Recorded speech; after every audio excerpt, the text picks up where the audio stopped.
Um, Dr. Rika Viljoen was the vice chair of South Africa of the South African Board for People Practices for several years. She's a seasoned human resource executive coach and scholar practitioner, specializing in organizational development, cultural integration, and strategic change. With over 2 decades of experience in mergers and acquisitions, she has led leadership placement, team optimization, and cultural transformation initiatives across global organizations. Dr. Viljoen's work bridges strategy, execution with human dynamics, focusing on values, leadership behavior, and inclusive cultures. Her doctoral research on inclusivity has been implemented in 42 countries, engaging over 100,000 participants, and was recognized by the Academy of Management as a top contribution to the field. She is also the recipient of the prestigious CEO Award from the Institute of People Management. Over to you, Rika. Thank you very much, and welcome to everybody here, and thank you for the opportunity to today share with you a bit of my thoughts. So, wellness is a topic that's extremely close to my heart. For me, wellness maybe equates to functionality, as different people view wellness particularly different. And I guess that will be part of the conversation that I will have today. My topic is measure what matters. Maybe if I speak a bit to measure, that's a doing thing. And what matters is a being existential thing. So I would like to start with the tangible value of investment. Return on investment is a traditional way of looking at benefit of organizations, in benefit, really. It's really important as well to do that for wellness programs, wellness initiatives.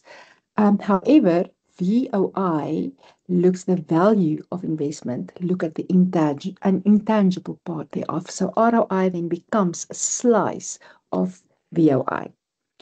And just for reference, on the right side of the slide, I emphasized what constitutes VOI.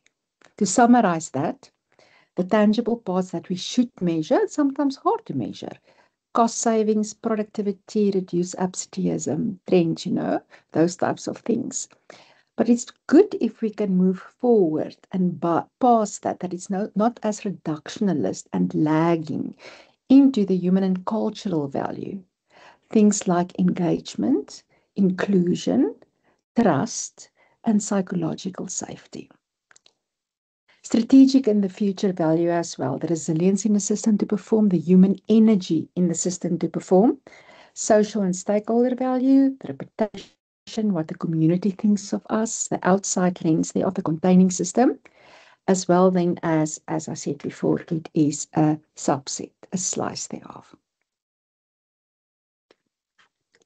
So I thought that I could maybe share a story where I got everything wrong.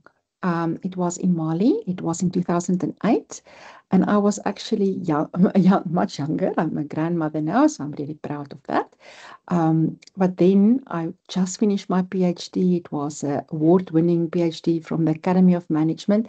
And I was selected on a very famous, actually, consulting group to go and sort out trust in a mining house in Mali. It's an international mining house. And lo and behold, everything that I thought I knew about wellness, trust, wasn't, it didn't hold the case. It didn't hold water in that system. For context, Mali then, I think today is maybe the fourth, it was then the third poorest country in the world. And the social construct of that the country was Muslim, French speaking on a local language, Bambara, which is symbolism, um, My people study in Russia, as communists, and then, of course, the collectivism in that system that I totally missed. So we decided that we found with our solid research that trust is low, people don't trust each other, they don't spend energy on wellness, things like that, only to realize how it's constructed is significantly different. Questions that's typically asked are, work-life balance, for psychological well-being, things like, do you work to have off? Or no, people don't work there to have off; they work to live. Time flies when I'm at work. No, it's not true. It's not a construct. Time doesn't fly. Human life flies by. The work will still be here, but the human will not be there. It's totally deconstructed. And identity was viewed in the collective, the well-being of the collective, not the well-being of the own.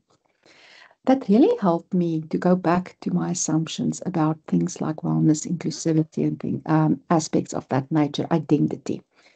As that symbol that comes from Western Africa, the symbol of the Akan symbol, Adrinka symbol, the Sankofa shows. It's a symbol of a bird that looks back and see a dot on its back. And the interpretation is so beautiful for me. It is, there's no shame whatsoever to look back. The shame is not to do something around it. There's another story from Mali that I really enjoyed. It's also told in Ghana. It is that the person that walks in the front with a sickle doesn't know whether he walks straight or not straight. And my topic about measurement, if you measure it correctly or maybe inclusively, rich enough, shows where we walk wrong. And it look at lag and lead indicators in terms of measurement. So that helped me to understand that we must do things differently. And that we should deconstruct it maybe from a strategic HR perspective, strategic organizational perspective, a multicultural perspective on different layers, on individual wellness, as well as collective wellness, organizational wellness, group wellness, societal wellness. And another thing about OD, organizational development and change, is that you don't intervene on one thing at a time. You intervene at quite a few things at the same time. You intervene individually, group, organizationally, as well as societal or containing system. Individually, what we often do not consider is psychological safety, stability, and well-being. And it's defined different for different people, significantly different. If you are busy surviving, well-being rests on I'm surviving. I have food, I have drink, I have my medicine. If it resides on, it rests on culture or tribe or collective or my society, my belonging in my space and stories and richness, then it means totally something else. So this thing of really have work life is sometimes in the elected few. It's also different lower in the organization from the senior executives. That's just as at risk from sustainability perspective. It has to do with psychological safety and trust. It has to do with meaning and purpose. What gives you meaning? What is your existential crisis? What are you busy solving if you were playing Monopoly of life? It's to that we need to speak and almost translate our wellness initiatives to deal with those existential problems so that there's a larger intake of the thing that the wellness initiative or strategy that will really render organizational sustainable. It has to do with emotional capability as well as the adaptive capability. Emotional EQ means here, how do I cope with my environment? Adaptive intelligence means it's my biopsychosocial adaptation to changing life conditions. I work in the DRC, in the mining space, there's civil war. If there's civil war, people ask significantly different questions than what they ask in other spaces. It has to do with my autonomy. Do I take care of self? Do I take my tablets? Do I eat? Do I sleep? If I get a mattress from the wellness, from the mind to sleep well, do I give it to somebody else, my uncle, or do I actually keep it? It has to do with agency. Can I step up? It's the old internal locus of control that leads to things like behavior-based safety. It leads to things like productivity in organization. It leads to healthcare safety, even in other spaces, or customer centricity in retail. Social belonging and inclusion. How is that constructed? So sometimes you need to intervene on the group level with these initiatives, not on the individual level. If you do something for the father, it maybe means more than doing it for the individual. Security and stability. To which degree does it give me security? Do I feel secure? And it's different for different groupings in society. Organizationally, if I just go there and maybe if I explain the symbol here, it is a symbol of a Ghanaian symbol of two crocodiles, but they share a tummy. So if I go one way and you go another way, we both will be less off or die. We won't eat. And wellness for me is like this. It is shared in the organization. It's not a one person that's busy with his well-being. It is an organizational quest to make it sustainable. So with regards to the collective wellness, inclusive and ethical leadership is important. It's different for different people. Culture of trust and engagement. To which degree do I feel I can bring myself to the organizational table? Do I have a voice? Can I share? Do I feel safe enough to tell you that I'm struggling? Do I feel safe enough to declare that I need medicine and sleep or rest?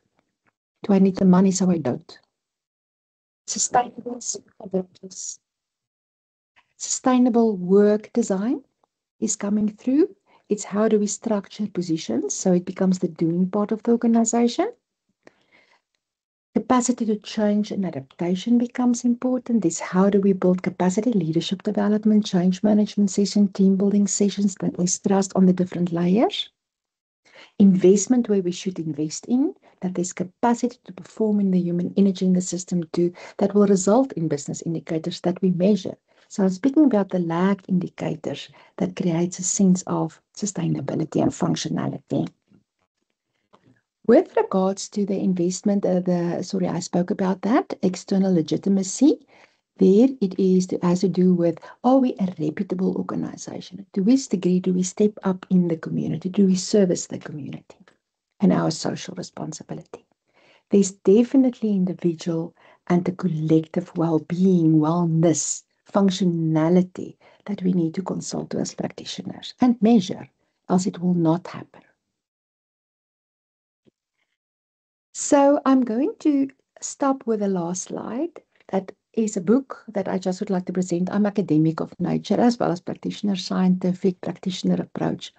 In the book on organizational diagnostic distributed by Knowledge Resources, Martins and myself, we spoke about the importance of measuring what a system can hear. And the book is really about trust and how do one measure that. But it's academic of nature. So if we understand the construct, we can measure it. There's a section on multiculturalism, how one can measure that.